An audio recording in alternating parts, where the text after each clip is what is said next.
बिस्मिल्लाहिर्रहमानिर्रहीम, अस्सलाम वालेकुम। जियो न्यूज़ के इस्लामाबाद स्टूडियो से आप देख रहे हैं कैपिटल टॉक और मैं हूं मुनीब फारूक। आज का सबसे बड़ा सवाल यह है कि क्या पाकिस्तान की ऑपोजिशन, सबसे बड़ी जमात पाकिस्तान मुस्लिम लीग नून, पाकिस्तान पीपल्स पार्टी पीडीएम, क्या इस मौके पर इस जगह पहुंच चुके हैं जिसे हम कह सकते हैं कि पॉइंट ऑफ नो रिटर्न, क्योंकि आज एक अहम मुलाकात होने जा रही है शहबाज शरीफ साहब के माबैन, उनके वफ्द के दरमियान और जनाब आसिफ जरदारी साहब के माबैन। अब ये मुलाकात किस हद तक डिसाइसिव होगी, इसमें कहा यह जा रहा है कि जैसे मुलाकात हो रही है इसमें फैसला इस हवाले से शायद किया जाएगा कि कौन सी तारीख हो जिस दिन तहरीक अदम एतमाद टेबल की जाए।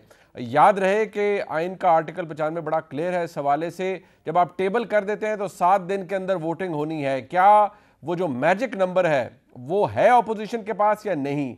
और ये जो सवाल है कि क्या यहाँ इसके बाद या तख्त है या तख्ता है, अपोजिशन इतनी कॉन्फिडेंट है और जो अचीव करना चाह रही है वो अचीव कर पाएगी? हुकूमत की तरफ से आपने देख लिया एज यूजुअल शेख रशीद साहब ने भी ट्रिवलाइज किया उस सारी एफर्ट को जो कि अपोजिशन अपनाए हुए है या कर रही है और जो मुलाकातें कर रही है, चाहे लॉन्ग मार्च हो चाहे अदम एतमाद हो। हुकूमत का यह कहना है कि इनको मार पड़ेगी, यानी सियासी मार पड़ेगी अपोजिशन को, और कुछ हासिल नहीं होगा।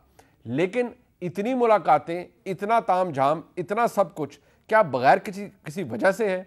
कुछ ऐसा है जिसके बारे में राना सनाउल्लाह साहब कह रहे थे कि महज उनकी जमात के 4 लोगों को पता है और इस हद तक खुफिया रखा गया है कि यह भी किसी को पता नहीं कि वो 4 से 5 लोग कौन हैं जिनको असल प्लान का पता है। दूसरी तरफ इमरान खान साहब कहते हैं कि जो मर्जी कर ले, मैं तैयार हूं उस तमाम सियासी खेल के लिए जो कि अपोजिशन खेलने जा रही है। दिलचस्प हालात हैं, दिलचस्प ये दौर है सियासत का, क्योंकि किसी ना किसी दिन कुछ ना कुछ हो सकता है। और अगर बिलावल भुट्टो जरदारी ये कहते हैं कि 27 फरवरी का लॉन्ग मार्च पाकिस्तान पीपल्स पार्टी का होगा और इस्लामाबाद पहुंचने से पहले ही कोई सियासी धमाका हो चुका होगा, क्या हो सकता है वो सियासी धमाका? यकीनी तौर पर यह सवाल आपके जहनों में भी है, यही सवाल मेरे जहन में भी है। इसी दौरान वज़ीर-ए-आज़म पाकिस्तान एक अहम दौरा करने जा रहे हैं रूस का। ये इसलिए अहम है कि these are very interesting times, जब पूरी दुनिया और वर्ल्ड एक पूरा ब्लॉक है, और अगर देखा जाए यूरोपियन यूनियन है, अमेरिका है, हर कोई कंडेम कर रहा है प्रेसिडेंट पुतिन को, और ये कहा जा रहा है कि बाकायदा तौर पर इन्वेजन करने जा रहा है रशिया यूक्रेन की। पाकिस्तानी प्राइम मिनिस्टर का रूस का दौरा, इसकी सिग्निफिकेंस अपनी जगह मौजूद है, लेकिन वहाँ पर at home politics it's all heated up. बहुत कुछ है पूछने के लिए। हमारे मेहमान मौजूद हैं हमारे साथ, उनका तारुफ करवा देते हैं। इस्लामाबाद स्टूडियोज़ में हमारे साथ मौजूद हैं जनाब सदाकत अब्बासी साहब, मरकज़ी रहनुमा पाकिस्तान तहरीक इंसाफ के। मैंने बहुत शुक्रिया भाई साहब आपका। जनाब मोहम्मद ज़ुबैर साहब हमारे साथ मौजूद हैं, तर्जुमान है मरीम नवाज शरीफ साहबा के और मियां नवाज शरीफ साहब के, फॉर्मर गवर्नर सिंध के। बहुत शुक्रिया ज़ुबैर साहब आपका। और नाज बलोच साहबा हमारे साथ मौजूद हैं और पाकिस्तान पीपल्स पार्टी की अहम रहनुमा है, MNA है। अपने प्रोग्राम का बाकायदा आगाज़ करने से पहले, क्योंकि आज ऑपरेशन रद्दुल फसाद को 5 साल मुकम्मल हो गए हैं, आज अगर पाकिस्तान में सिक्योरिटी है, अगर दहशतगर्दी ख़त्म हुई है, तो ज़रबे हज़्ब हो, रद्दुल फसाद हो, इन तमाम ऑपरेशंस की, इन मिलिट्री ऑपरेशंस की बहुत अहमियत है। वो फ़ौजी अफसर, वो फ़ौजी जवान जो कि इस जंग के अंदर, दहशतगर्दी के ख़िलाफ़ इस जंग के अंदर अल्लाह को प्यारे हो गए, उन्होंने पाकिस्तान के लिए अपनी जानें निछावर की। पाकिस्तान का, जियो न्यूज़ का उन सबको सलाम है। हम उनको खिराज तहसीन पेश करते हैं, क्योंकि इन्हीं शहीदों की वजह से, इन्हीं गाजियों की वजह से, इन्हीं जवानों और अफसरों की वजह से पाकिस्तान आज मुस्तहकम है और अल्हम्दुलिल्लाह दहशतगर्दी पाकिस्तान से बहुत हद तक ख़त्म हो चुकी है। और अगर कभी दोबारा सर उठाती है तो भी हमारी कंप्लीट रिलायंस दोबारा इसी फ़ौज के ऊपर है, इन्हीं सिक्योरिटी इदारों के ऊपर है, इसी पुलिस के ऊपर है और इन्हीं सिविल लॉ इन्फोर्समेंट एजेंसीज़ के ऊपर है। और हमारी जो पूरी सपोर्ट है एज़ पाकिस्तानी नेशन, वो अपने तमाम इदारों के साथ मौजूद है। अब भाई साहब, सबसे पहले ज़रा यहाँ बात हो जाए, अपोजिशन बड़ी कॉन्फिडेंट है, तो वैर साहब अभी बताएंगे वो क्यों कॉन्फिडेंट है। और एज़ वी स्पीक एक बड़ी अहम मुलाकात हो रही है शहबाज शरीफ साहब की और जरदारी साहब की। आप लोग को ओवर कॉन्फिडेंट लग रहे हैं, as if nothing will happen. आपको किसी ने राइटिंग ऑन द वॉल है, कोई लिखा हुआ है, इज इट विद यू, या आप पास्ट एक्सपीरियंस को जेहन में रख के कहते हैं कि पिछले 2.5 सालों में इन्होंने जितनी होल्स्टर से तलवारें निकाली और लहराई और फिर वापस होल्स्टर में डालनी पड़ गई, अब भी इनके पल्ले कुछ नहीं होगा? मेरे साहब बहुत शुक्रिया। बहुत सारी इसकी वजूहत हैं हमारे एतमाद की। एक तो आपने बता दिया कि कौमी असम्बली में हम वाज़ेह अक्सरियत में हैं और इन्होंने जिन जिन हमारे एलाइज़ के बारे में बातें की उन्होंने इनको जवाब भी दे दिया। माजी में भी उन्होंने बड़े दावे किए कि ये लोग हमारे साथ हैं। ये तो एक और बात है, ये तो नंबर गेम है। जहाँ नंबर गेम इनकी फेवर में थी माजी में, वहाँ भी कभी भी अपनी सेनेट के अंदर जो अपनी जो इनकी वोट बैंक है, कभी वो भी नहीं पड़ा। उसकी एक वजह है, आज से 2 महीने, ठीक 2 महीने पहले या 2.5 महीने पहले बिलावल साहब ने ये तकरीर में कहा कि शरीफ खानदान सर्टिफाइड चोर है।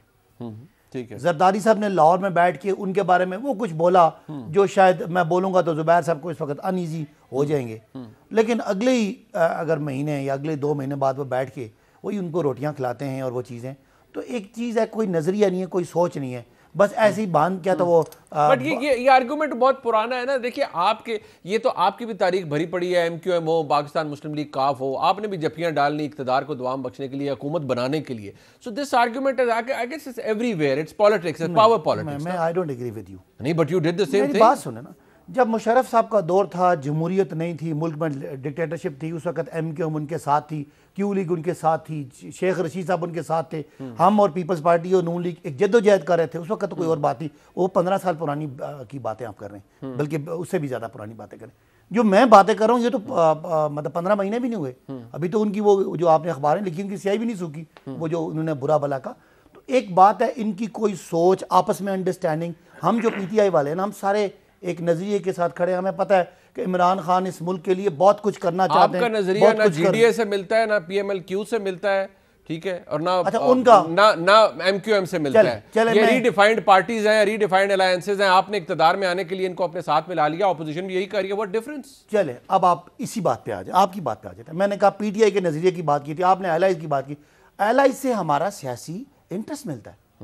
उनका सियासी मफाद ये है कि इमरान खान एक साफ सुथरा, एक मकबूल और एक आगे यानी साफ सुथरा लीडर है और आइंदा उन्होंने सियासत करनी है। अब नून लीग का क्या है, तितर बितर पार्टी है। शहबाज साहब को तितर बितर पार्टी है, पंजाब में सबसे ज्यादा चपरासी वाले केस में आज गए थे, कल गए। मियां साहब जो है वो अपने दोस्तों जुबैर साहब को भी लारा दे के जनवरी का क्या, अच्छा एक मिनट, इन्होंने जनवरी का वादा आपके सामने किया था कि जनवरी में मियां साहब आ रहे हैं। वादे तो आपने भी बड़े किए थे कि इनको लेकर आएंगे। नहीं सुने, वो हम तो देखे ना, हमें तो लाने के लिए बहुत सारे कानूनी सुकम है। उनको तो एक दिन फ्लाइट पकड़नी है। मरियम साहब ने कहा था आप मुझे अब्बा को, मेरे वाले साहब को गारंटी दे, मैं कल ले आऊंगी। नहीं, मैं जहाज का टिकट कटाना है और वो उनका पासपोर्ट नहीं। बट आपने कहा सियासी मफाद, उनका भी सियासी मफाद है ना। आज उनका मफाद है, ऑपोजिशन इकट्ठी है, ये बात कर लो against the common political enemy Imran Khan, वो इकट्ठे हैं। नहीं, मैं ये कह रहा हूँ कि जो ऑपोजिशन के जो आपस में मामलात हैं, अब ख्याल है पीपल्स पार्टी जो गवर्नमेंट, इसके सिंध की गवर्नमेंट है, वो चाहेगी कि उनकी सभी गवर्नमेंट चली जाए। आप डू यू एक्सपेक्ट पॉलिटिकली कि पीपल्स पार्टी आएगी और पंजाब से अगले इलेक्शन में स्वीप कर जाएगी? आपको हालात लगे नजर आते हैं। मैं तो ग्राउंड का सियासतदान हूँ ना, या पॉलिटिकल वर्कर हूँ ना, तो वो कोई बात नहीं है। ये ठीक है, चूंकि मैं कह रहा हूँ एक आम सियासी बंदा क्या देखता है, मियाँ साहब को तो पता नहीं, उनकी सेहत का समझ नहीं आती, कभी एकदम ठीक हो जाते हैं, कभी एकदम बीमार हो जाते हैं, और एज भी ज़्यादा, अल्लाह उनको सेहत जिंदगी दे। मियाँ शहबाज साहब तो आप कानूनदान है, मैं एक सियासत का स्टूडेंट हूँ, उनको सजा होनी नजर आ रही है कि मतलब राइटिंग ऑन द वॉल है। चले वो मकसूद चपरासी वाले केस में, उसके बाद मरियम साहब भी मतलब आपको लगता है मुलाकातों से कोई है ही नहीं। और इनकी पूरी पार्टी में शहबाज साहब और मरियम साहब के 2 ग्रुप हैं। तो एक सियासी आदमी क्यों इनके साथ जाएगा? PTI का कोई आदमी क्यों जाएगा जब उसको सियासत इनकी नजर आ रही है? अच्छा, लेट मी आस्क जुबैर साहब सबसे पहले तो क्योंकि एक दावा किया गया था, या कहा गया था कि शहबाज शरीफ साहब की मुलाकात हो चुकी है, लेकिन अब जो तरीन साहब का ग्रुप है, उसी के जो तर्जुमान है सईद अकबर साहब, वो ये कह रहे हैं कि मुलाकात नहीं हुई है। शायद खाकान भाई साहब ने भी कहा कि मुलाकात नहीं हुई है, लेकिन शेख रशीद साहब मशवरा दे रहे हैं इमरान खान साहब को कि वो तरीन साहब से मिलने। अब एक मुलाकात एज वी स्पीक दोबारा हो रही है शहबाज साहब की जरदारी साहब से। अब जो मोहब्बत एक दूसरे के लिए ये जमातें रखती थी, जिसका इजहार अब्बासी साहब ने किया है, वो ये कह रहे हैं कि जो मर्जी कर लें, बेशक आपका सियासी इंटरेस्ट इमरान खान साहब के खिलाफ है, लेकिन कुछ हो नहीं पाएगा। आपके इनके MNAs जिन पे आप रिलाय कर रहे हैं, वो भी साथ नहीं देंगे आपका। वैसे इनके एक MNA का तो मैं जिक्र भी कर दूं, और सदाकत साहब से ज़रूर पूछिएगा। अभी एक दिन पहले की है वीडियो जिसमें आमिर लियाकत ने कहा है कि मेरे हीरो जो हैं वो अल्ताफ़ हुसैन हैं। सो ये तो पार्टी का हाल है कि एक शख्स जिसने पाकिस्तान मुर्दाबाद का नारा लगाया वो इनकी पार्टी में काबिल कबूल है। सो ये प्लीज़ वहाँ ना जाएं कि जी क्या पिछले दौर में कौन किसका के ख़िलाफ़ था पॉलिटिक्स में। उन्होंने मुशर्रफ की वजह से कोई बात नहीं की थी इमरान खान ने परवेज़ इलाही के लिए। उन्होंने कहा था डाकू हैं और सबसे बड़े हैं और पूरे सबसे बड़े सूबे के डाकू हैं। तो वो कोई छोटे अल्फाज नहीं है। तो आप पता नहीं क्यों फिर भी उधर ही घुसते हैं जाके कि जी वो उस पर हमने बहस करनी है कि क्या इमरान खान साहब ने कहा था। इमरान खान ने तो आज तक कोई चीज़ ऐसी नहीं की। जो पीका लॉ आया है उसका 2017 के स्टेटमेंट्स 2018 के देख लें, उसके बारे में क्या कहा था, उसको भी 10 गुना ज़्यादा सख्त कर दिया और फिर भी कोई महसूस नहीं करते शर्म के जी हम क्या कर रहे हैं।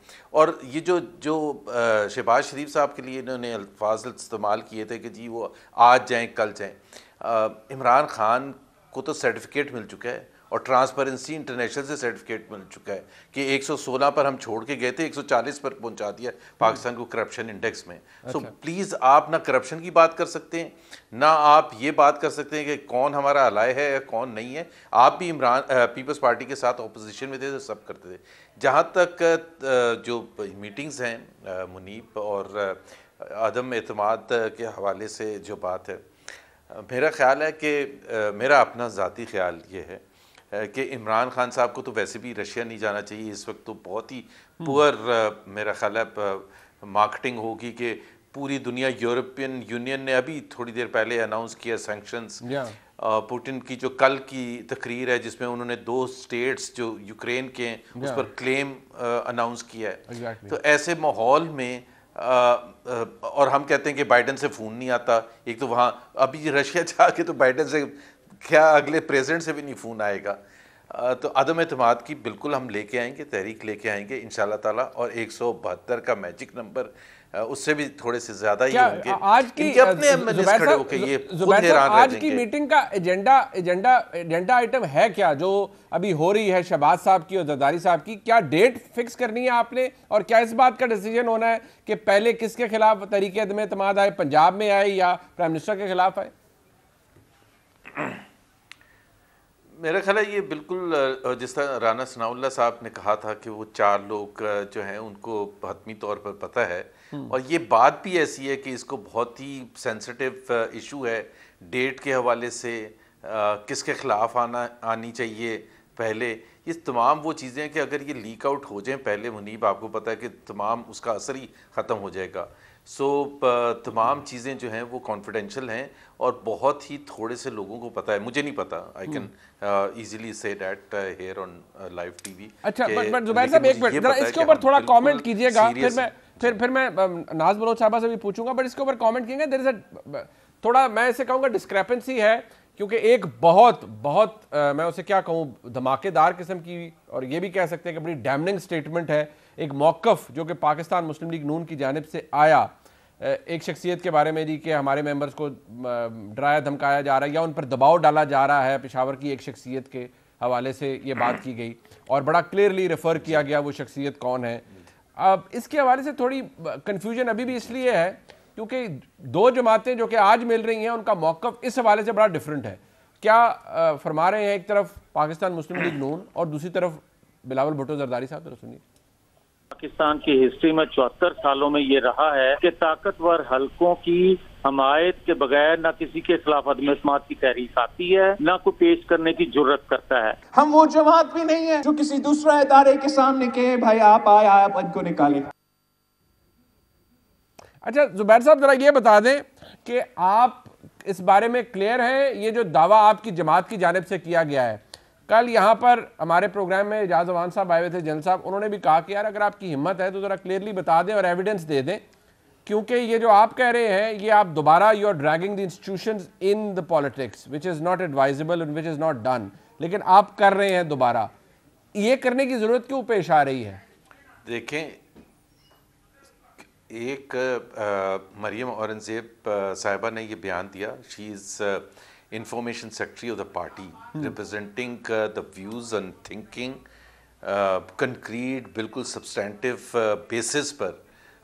जाहिर सी बात है इतना बड़ा बयान मरियम औरंगज़ेब साहिबा कभी भी ना देती जब तक इसके पीछे कोई सॉलिड चीज़ नहीं होती। सो एक पार्टी का मौक़िफ़ उन्होंने बयान किया है। एजाज अवान साहब के लिए बहुत आसान है, बहुत आसान है। वो तो ये भी डिनाई करते हैं कि मुशर्रफ साहब पॉलिटिक्स में थे, वो तो ये भी डिनाई करते हैं कि ज़ियाउल हक ने कभी पॉलिटिक्स की थी, वो तो सब डिनाई करते हैं। लेकिन पाकिस्तान में 35 साल डायरेक्टली और उसके अलावा भी हम सबको पता है कि किस तरह से पॉलिटिकल मैटर्स में इन्वॉल्वमेंट रही है। तो मेरा ख्याल है इसमें जुबैर साहब ये तो किया जा, बिकॉज मैं इसलिए डैमलिंग कह रहा हूं सर कि आप इनको हुकूमत को कहते रहे हैं कि ये इदारों को घसीटते हैं, अब आप एक शख्सियत के बारे में बात कर रहे हैं, एविडेंस आप, मैं दोबारा कह देता हूं, एक वक्त था कि पाकिस्तान की सियासत के अंदर एविडेंस भी दिया गया। पाकिस्तान मुस्लिम लीग काफ की जानिब से जनाब इशफाक परवेज कियानी साहब जब chief of the army staff थे, उनको बाकायदा तौर पर एविडेंस दिखाया गया था। चौधरी साहबान इस हवाले से ऑन द रिकॉर्ड ये कह चुके हैं। तो मुझे ये बताइए कि क्या पाकिस्तान मुस्लिम लीग नून भी रिकॉर्ड पे आके कुछ बता सकती है? वो जब आप जिसकी रिकॉर्ड की बात कर रहे हैं, चौधरी परवेज इलाही ने अपने इंटरव्यू में जिक्र किया था, वो काफ़ी सालों के बाद किया था। अच्छा, कि वो जो पीटीआई को जिस तरह से बनाया गया था, let me just complete this, PTI को जिस तरह से बनाया गया था, बंदों को डरा धमका के पीटीआई में शामिल करवाया जा रहा था, पीएमएलक्यू से तोड़ के। और ये परवेज इलाही साहब के, आपको भी पता है, मेरे नहीं, जो इनके अलाए हैं, उन्होंने कहा और इसी दौर में कहा, बताया कि जी किस तरह से पीटीआई बनी थी। तो वो तो एक हमारी खुशनसीबी है कि हम सबको उनकी तरफ से, उनके मुंह से पता चला जो उनके अलाए हैं कि पीटीआई बनी कैसे थी। और हम तो कहते ही अक्टूबर 2011 में जिस तरह से बनाई गई थी पीटीआई को, सबको तोड़ के, डरा के, धमका के, 22 साल जद्दोजहद है।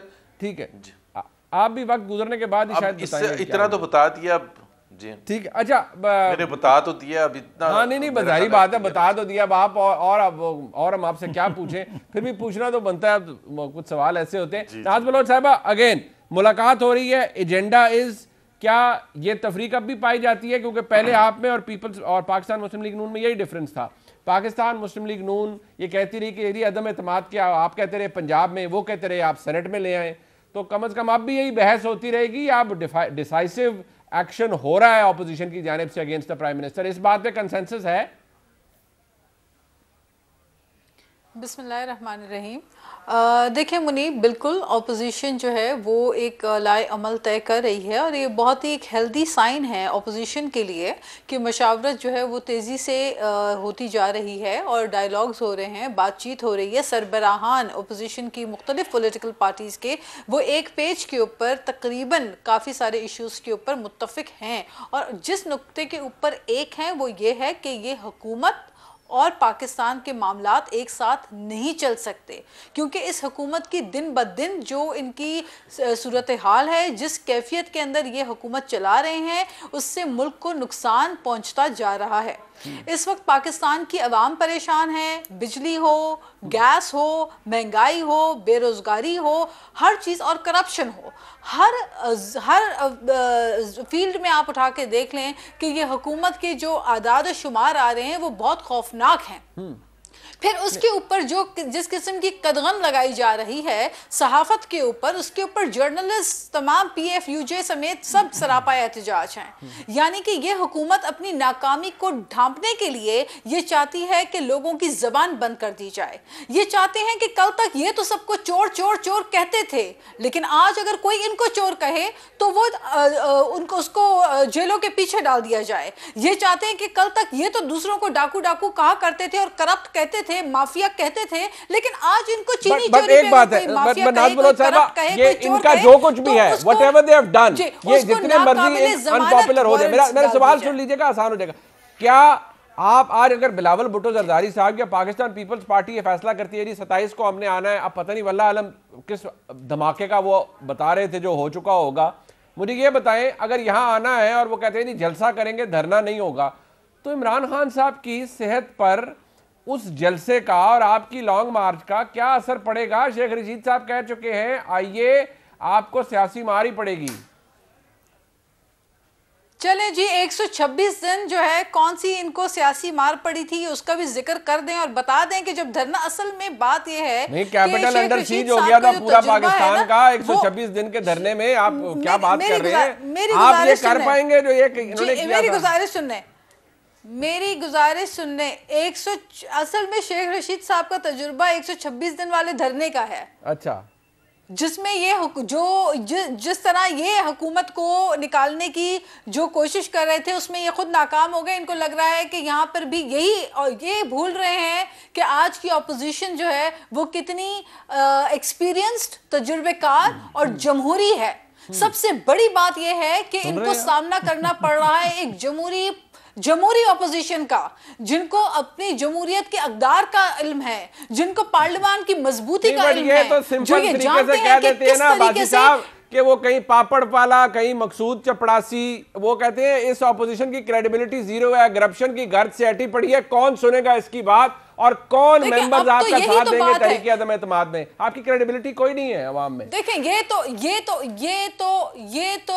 ये खुद भी जानते हैं और ये तो इनके खुद मेंबरान पार्लियामान के आए दिन हमें कहते हैं कि टीवी पे जाके हुकूमत का दिफा बहुत मुश्किल हो गया है, लिहाजा सदाकत अब्बासी ही बेचारे बाकी रह गए हैं जो आकर दिफा कर रहे हैं, वगरना दूसरे तो जो है वो बाज आ गए और वो इनका दिफा नहीं कर पाते। क्योंकि जितनी महंगाई हुई है, जितनी गुर्बत है, जितनी इनकी पुअर परफॉर्मेंस है, उसको दिफा करना बहुत नामुमकिन है। अब आप यही देखा कि जो कंपनी थी, कुछ ऐसे पॉइंटेड सवाल आप लोगों से करते हैं जिसका जवाब आप भी नहीं देते, वो बार बार कहते हैं। अब देखिए उस दिन शहबाज गिल साहब ने शहबाज शरीफ साहब के हवाले से कहा कि जब तक मकसूद चपड़ासी का हमें नहीं बताएंगे हम तकरीर नहीं करने देंगे। इसी तरह वो को पापड़ वाला है उसका भी पूछते रहते हैं। चलें देखें, मेरी बात सुने, पापड़ वाला कौन था? मेरी बात सुने, देखें चाहे पापड़ वाला हो, चाहे पान वाला हो, चाहे छाबड़ी वाला हो, जो भी हो, वो मामला अदालतों ने तय करने हैं।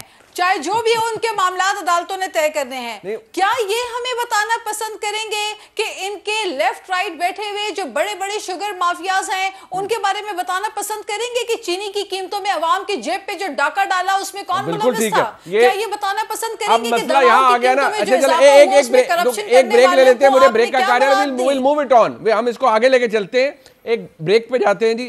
एज वी स्पीक मुलाकात जारी है, अहम फैसले मुतवक्के हैं, या पाकिस्तान की सियासत में ऐसा भी होता है कि मुलाकात हो गई और कुछ वाज़ेह चीज़ सामने नहीं भी निकलती, लेकिन क्या आज की मुलाकात से कुछ वाज़ेह सामने निकलेगा?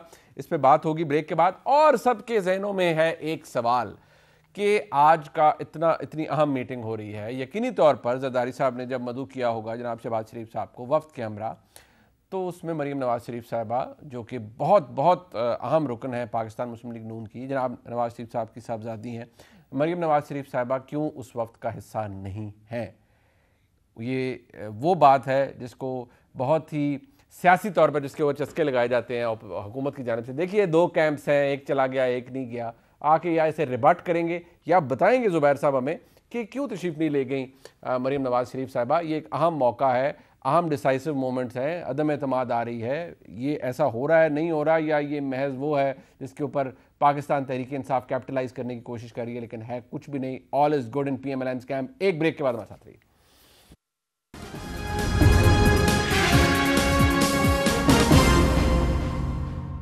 एक दो फिर आप खुशामदीद कहते हैं। आपने सुन लिया ज़ुबैर साहब, बहुत मुश्किल हो गया, उन्होंने कहा दिफा करना बहुत मुश्किल हो गया। नहीं, दिफा आपका दिफा बड़ा मुश्किल है, अपनी आपकी जो हुकूमत की बुरी गवर्नेंस, महंगाई और सब कुछ है, आपका दिफा करना मुश्किल है। और जो आवाम की जेबों पे डाका डला है, कहीं आटा, कहीं चीनी, कहीं पेट्रोल, कहीं क्या, उसका जवाब आप नहीं दे सकते। बाकी वो अपने मकसूद चपड़ासी और वो और कौन था, हाँ वो पापड़ वाला जो और फालूदे वाला आपने कहा था, उसका जवाब पीपल्स पार्टी ने कह दिया मैं अदालतों में देंगे, आपको नहीं देंगे। अच्छा देखिए, पहली बात ये मुझे समझ नहीं आई कि एक पूरे मुल्क में इन्होंने, चले महंगाई तो है, वो जो पूरा इंटरनेशनल फिनोमेना है, दुनिया के किसी मुल्क का रिकॉर्ड चेक कर लें, कहीं 40 साल का रिकॉर्ड टूटा है, कहीं 50 का टूटा है, कहीं से 20 का रिकॉर्ड तो टूटा है। उसकी वजह पूरी दुनिया में कोरोना था, कोरोना में सप्लाई चेन डिस्टर्ब हुए तो बात है। इसके अलावा इन्होंने पता नहीं क्या माहौल बना लिया है। 5 साल पाकिस्तान को मुआशी खुद मुख्तारी देने के लिए एक ही चीज़ ज़रूरी है, एक्सपोर्ट। ज़ुबैर साहब से पूछें 5 साल में मुस्लिम लीग नून के दौर में एक्सपोर्ट गिरी है, बढ़ना, ग्रोथ एक अलग चीज़ है, एक्सपोर्ट गिरी है, 25 अरब से ले लिया, 22-23 अरब पे छोड़ के चले गए। आज इस हुकूमत ने उस 25 अरब से उठा के 32 अरब डॉलर, 7 अरब डॉलर को जिसको अब रुपयों में कन्वर्ट करें तो कितने 100 रुपए, कितने 100 अरब बनते, वो हम रिकॉर्ड पे हैं। बाहर से पैसा आ रहा था, रेमिटेंसेस, जो दूसरा आपको खुद मुख्तारी देता है बैनुल अक़वामी इदारों के सामने, IMF, वर्ल्ड बैंक के सामने, वो है, वो भी रिकॉर्ड है। 31-32 अरब हम एक्सपेक्ट कर रहे हैं। ये कहते हैं हमारे दौर में आम आदमी खुश था, आपके दौर में आम आदमी आपको सलवाते सुना रहा है। पहले उन्होंने आदाद-ओ-शुमार की बात की, आदाद-ओ-शुमार मुआशी क्या होते हैं, उसके बाद आप देख लें ज़ुबैर साहब, आप MNA मुझे बताएं, आम आदमी जो मैं आम आदमी की तरफ आ रहा हूं, यकीन माने उसको कोई फर्क नहीं पड़ता, आपने परसेप्शन अपने ज़हन में और अपने टीवी पे बनाया, तो मेरी बात तो करने देना। आपका परसेप्शन है, मेरा भी तो सुनो ना। जी जी जी, एक उन्होंने अदादो शुमार का है ना, वो आप और मैं उसको चैलेंज तो आम आदमी की नहीं बात करेंगे। 3800 अरब क्या रुपया ये छोड़ के गए रेवेन्यू, आज वो 6000 अरब चला गया। पूछें ऑलमोस्ट डबल हमने कर दिया है। इसको ये बुरा ही कहेंगे, इनको तो बुरा लग गया क्योंकि इमरान खान की हुकूमत कामयाब हो रही है। चलें छोड़ देते हैं, फिगर्स को छोड़ देते हैं। दुनिया के बड़े बड़े अदारे, ब्लूमबर्ग क्या कह रहा है, पाकिस्तान की मईशत पहली दफा मुस्तहकम हो रही है। IMF क्या कह रहा है, मतलब जुबैर साहब बर्दाश्त कर लें, पाकिस्तान की बेहतरी की खबर है, आपकी बेहतरी की नहीं है तो क्या हुआ। 5.5% की ग्रोथ वो कह रहा है कि आइंदा 10 सालों के लिए पाकिस्तान जो खतरे से निकल गया, पहली दफा मुस्तहकम स्टेबल ग्रोथ आ रही है। आप वर्ल्ड इकोनॉमिक फोरम को पूछें, आप वर्ल्ड हेल्थ ऑर्गेनाइजेशन को पूछें, आप बड़े बड़े आप बिल गेट्स से पूछें, आप ब्रिटिश प्राइम मिनिस्टर कहता है इमरान खान से और पाकिस्तान से सीखे। मुझे बातों को एक तरफ दुनिया के वो लोग जो इंडिपेंडेंट है वो कह रहे हैं Pakistan is doing the best. Maryam Aurangzeb साहिबा कह रही हैं पाकिस्तान डूब गया, मर गया, लुट गया। इनके लिए तो डूब गया, मेरी बात सुने, आम आदमी की बात उबैर साहब कहते हैं आप नहीं कर रहे। अभी मुलाकात जो हो रही है वो हवा में नहीं हो रही, उनको कुछ पता है कि आवाम आदमी आपसे तंग है, इसलिए वो इस पर तकिया किए हुए हैं कि आम आदमी आपकी हुकूमत से जान छुड़ाना चाहता है। जरदारी साहब और शहबाज साहब मिल रहे हैं। आम आदमी को वाकई परेशानी है कि महंगाई बहुत ज्यादा है और वो परेशान है, लेकिन उतना ही कन्विंस्ड है ये लोग करप्ट हैं, डिसऑनेस्ट हैं, खानदानों के तीसरी नस्ल, इसलिए आपको रहना चाहिए। कभी वो हमारा गुस्सा हम पे निकालेंगे, इस लूट मार ग्रुप की तरफ कभी भी नहीं जाएंगे। जुबैर साहब और नाज साहिबा को पता होना चाहिए कि नाज साहिबा को तो पीपल्स पार्टी को तो पंजाब में कोई काउंसिलर भी नहीं मिलेगा, और नून लीग भी सिर्फ पंजाब के सेंटर पंजाब के 2 डिवीजन की पार्टी रह गई है। पाकिस्तान में अभी बलोचिस्तान में, KPK में, सिंध में, पंजाब में, GB में, बलोचिस्तान में और कश्मीर में सिर्फ इमरान खान और PTI। वैसे गैलप के सर्वे बड़े इंटरेस्टिंग होते हैं। सर्वे गैलप के आते रहते हैं, कभी हुकूमतें पॉपुलर होती हैं, कभी लेस पॉपुलर होती हैं, लेकिन ये तो डूब गए ना। लेकिन आप बड़ा इफेक्टिवली कंपीट कर रहे हैं। ये तो डूब गए। मुझे बताएं, आपने कहा ना कि वो आपने मकसूद चपड़ासी की ये बात नहीं करेंगे, इतनी बात कर दें, मियां साहब जो है जो 3 दफा के वजीर आजम है, उनके बेटे पाकिस्तान में क्यों नहीं आ रहे? पाकिस्तान, मेरा एक सवाल है, क्या इनसे पूछे पाकिस्तान में अदालतें आजाद हैं? ठीक, आजाद हैं तो आप आए ना। साहब मुझे एक बात बताएं, सबसे पहले ये बस करें ना यार, जवाब क्या बस करें? मैंने कोई सवाल ही पूछा। देखिए 8.5 लाख लोगों का नुमाइंदा हूं, मेरे मुल्क का 3 दफा नहीं, उनका सवाल 3 दफा का वजीर आजम है, उसके बच्चे मुल्क से गए हैं। मैं सवाल भी नहीं कर सकता, मैंने तनकीद तो की नहीं। सबसे पहले पूछे ना, मैंने कब कहा कि मैं नहीं दूंगा? आप जवाब क्यों नहीं आ रहे? अदलिया आजाद है। एक मिनट, लेट मी आस्क ना, लेट मी आस्क जुबैर साहब सबसे पहले। यार ये कौन सा स्टाइल है यार?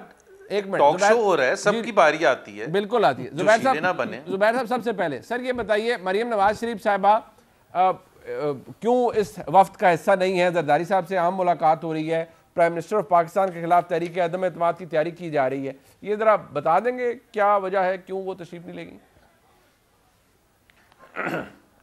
मैं मरियम नवाज साहिबा, मेरा ख्याल है ये पिछले 2 साल से बहस चल रही है और बहुत कोशिश की गई है इमरान खान की तरफ से, सबकी देखिए जी PMLN में बड़ा स्प्लिट है, शहबाज शरीफ का अलग कैंप है, मरियम नवाज साहिबा का अलग कैंप है, कोई अलग कैंप नहीं है। आज भी एक साथ खड़े हैं और हर मीटिंग में हर शख्स जो है, मरियम नवाज साहिबा आज नहीं गई हैं, पिछली तमाम मीटिंग्स में मौजूद थी। So there is no issue there.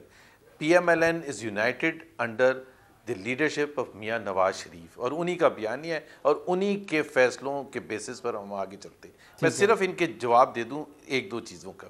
पहली बात तो ये है कि ये महंगाई की बात जब करते हैं, मतलब एक ऐसी हुकूमत है जो बिल गेट्स का तो रेफरेंस देती है, लेकिन आपके सामने आपके स्टूडियो में खड़े हुए उस कैमरामैन का नहीं कहती है कि वो क्या समझ रहा है। बिल गेट्स बहुत खुश है, पाकिस्तान के अवाम कितने मर रहे हैं उसकी इनको फिक्र नहीं है। बिल गेट्स क्या कहता है, ब्लूमबर्ग क्या कहता है। अब मैं इनके जरा इकोनॉमिक्स इनका दुरुस्त कर दूं, चाहे वो एक्सपोर्ट हो और चाहे वो रेवेन्यू कलेक्शन हो, उसका इटसेल्फ कोई मायने नहीं होता।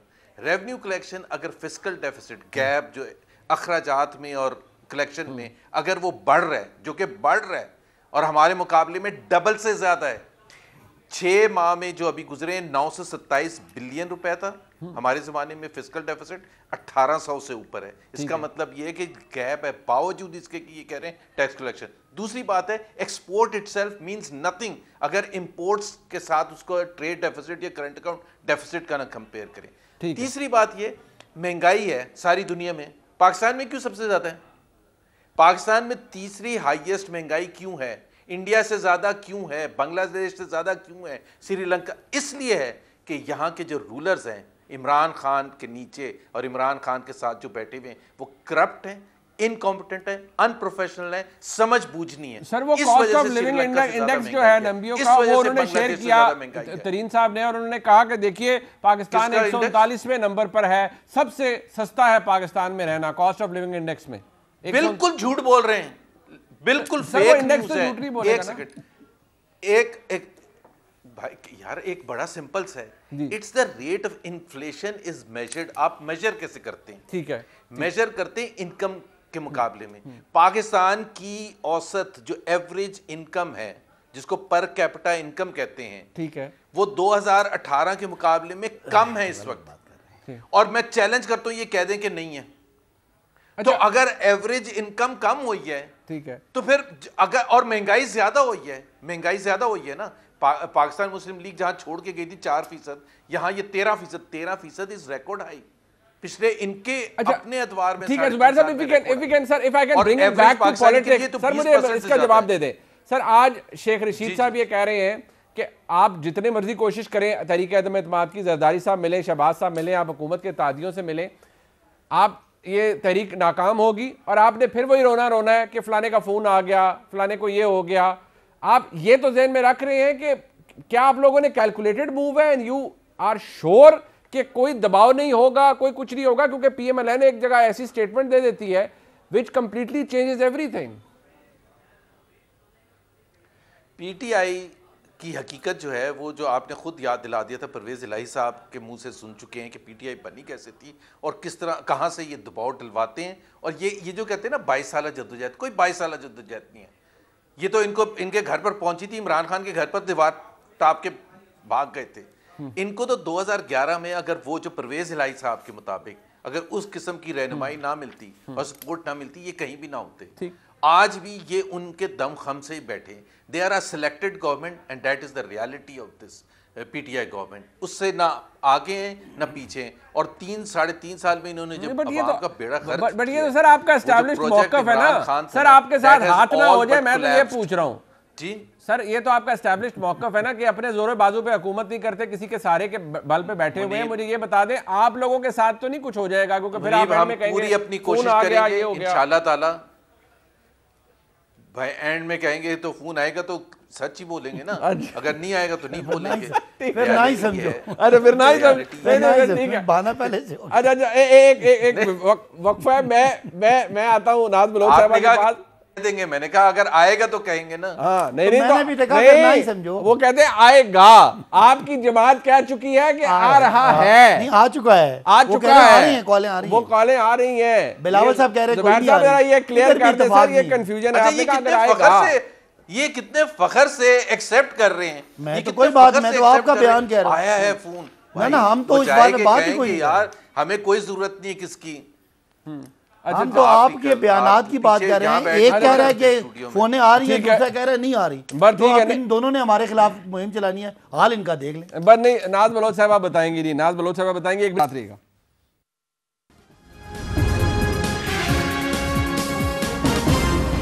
नाज बलोच साहबा, ये अपोजिशन की लाइन पिट तो नहीं जाएगी? बाद में मैं जुबैर साहब से पूछ लिया, उन्होंने कहा भाई अगर आएगा तो हम बता देंगे। बिलावल साहब ने कहा है ऐसा कोई नहीं है, सब गैर जानिबदार हैं अभी तक और सब कुछ।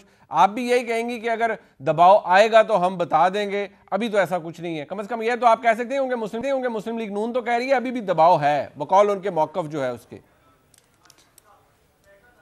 देखिए, मुख्तलिफ हालात और मुख्तलिफ वाक़यात में हमारे सामने बहुत सारी चीज़ें पहले भी ऐसी होती रही हैं जो कि किसी से ढकी छुपी नहीं। लेकिन मैं आपको एक बात ये बता दूं कि as a representative of Pakistan Peoples Party मैं ये समझती हूँ कि देखें, पीपल्स पार्टी जो है वो ना तो कभी किसी डील के नतीजे में आई है और ना कभी किसी डील के ऊपर यकीन रखती है, क्योंकि शहीद मोहतरमा बेनज़ीर भुट्टो की कुर्बानी या शहीद जुल्फ़िकार अली भुट्टो की कुर्बानी ही हमारा वो सर्टिफिकेट है पीपल्स पार्टी का, जो हमारा वर्कर इस बात पे यकीन रखता है कि ये जो कुर्बानियाँ जानों की दी हैं ये इसीलिए दी हैं कि हम कभी किसी डील का हिस्सा नहीं बने।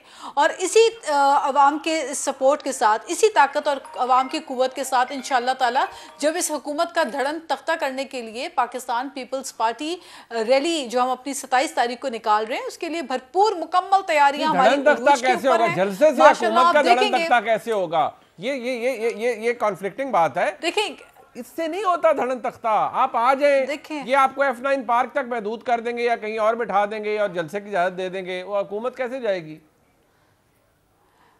मेरे भाई मुनीब, धड़न तख्ता जब होता है ना तो पता भी नहीं चलता कि किस तरह से हो जाता है।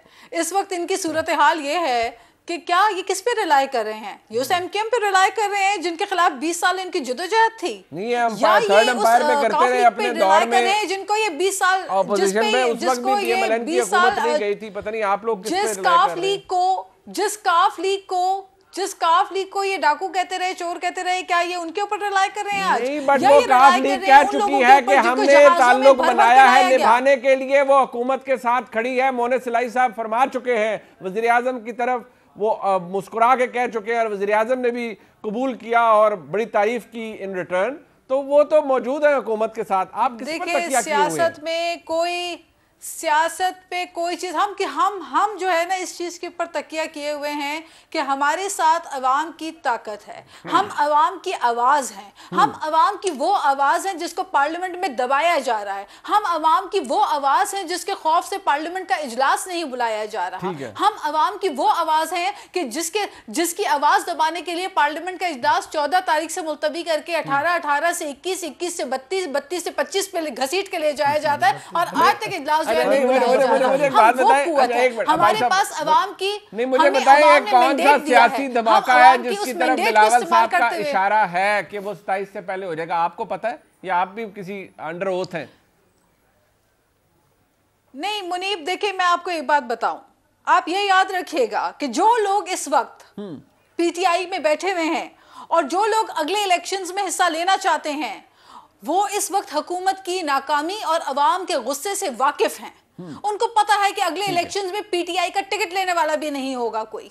वो किस अभी से इस वक्त सूरत हाल ये है कि हुकूमती बेंचेस में बैठे हुए लोग दूसरी पॉलिटिकल पार्टीज के दरवाजे खटखटा रहे हैं क्योंकि वो जानते हैं कि पीटीआई का टिकट के ऊपर इनको वोट तो क्या, मैं समझती हूँ कि जिस तरह सूरत हाल है इस वक्त आप देख रहे हैं कि लोग बल्ले जला के रोटियां पका रहे हैं, क्या ये उस बल्ले की इश्तिहार लेकर जाएंगे लोगों से वोट मांगने के लिए? अच्छा चले वो अब इनको पता चलेगा। बट अब्बासी साहब, लोग आपसे तंग है, ऑपोजिशन इसी पे अपना पूरा तकिया किए हुए है, वो और किसी पर तकिया नहीं किए हुए। आपके इत्तेहादी बेशक ज़ाहिरी तौर पर आपके साथ हैं लेकिन ऐन मौके पर आपके साथ नहीं होंगे क्योंकि वो भी जानते हैं, और आपके इत्तेहादी कई तो ऐसे हैं जो खलवत और जलवत में ये कह चुके हैं कि यार वैसे तो अवाम महंगाई से बहुत तंग है, हम भी सोच समझ के फैसले लेंगे, वैसे वो आपके साथ हैं। अच्छा मुनीब, आपसे पता नहीं लिहाजियों करते थे सवाल क्या मैं पूछा, एज ऑफ टुडे हमारी अक्सरियत है, किसी एक मेंबर ने या किसी एक एलाई ने इनको घास नहीं डाला, ये गोडे गिटे पकड़ते रहे, सिर्फ गिलानी साहब को सेनेटर बना दिया था। सुन लेना, वो मैं उस पे वो एक अलग केस है और वो केस हमारा किसी ने सुना नहीं। नहीं केस को छोड़े, आप उन एमएनएस को फारिग अगर मुझे ये पहले ये बात करने देना, एज ऑफ टुडे हम बड़ी स्टेबल अक्सरियत में हैं, हमारे जितने मेंबरान हैं। आपने कह दिया कि मोने सिलाई ने इनको क्या कहा, इनसे आप पूछे आपका प्लान क्या है? आप अदम उन्होंने टॉक शो में बताना है, वो कहते हैं हम इतने चले हैं, ये टॉक शो में बताते हैं। हो सकता है जुबैर साहब कह रहे हैं कि हमें कॉलें आए तो उस वक्त हम आपको बता देंगे। इसका मतलब है इनके पास कोई प्लान नहीं है और बहानेबाजियां आज ही आए बाएं शाएं कहना शुरू हो गए कि हो सकता है हमें कॉलें आए। भाई अगर आप में कोई दमखम है तो किसी एक इजलास में आज तक आप अपने सारे मेंबरान पूरे करके दिखाएं। इसलिए नहीं कि ना साहिबा, जरूर लोग महंगाई से तंग हैं लेकिन लोगों को पीपल्स पार्टी जरदारी साहब की सारी कारस्तानियों का, शरीफ खानदान की सारी कारस्तानियों का, सारे फलूदे वाले, पापड़ वाले, मुर्दा और आखिर में मकसूद चपड़ासी 4.25 अरब वाले का सबको पता है। पाकिस्तानी कौम को आप इतना कम अकल ना समझें कि उनको समझ नहीं है कि वो कौन उनसे क्या बात कर रहा है। बहरहाल ऑपोजिशन का क्या होता है जी, मुलाकात जरदारी साहब की और शहबाज शरीफ साहब की, उसका नतीजा क्या है आपके सामने आ जाएगा। प्रोग्राम देखा आपने, देखने का शुक्रिया, मेहमानों का शुक्रिया, खुदा हाफिज़।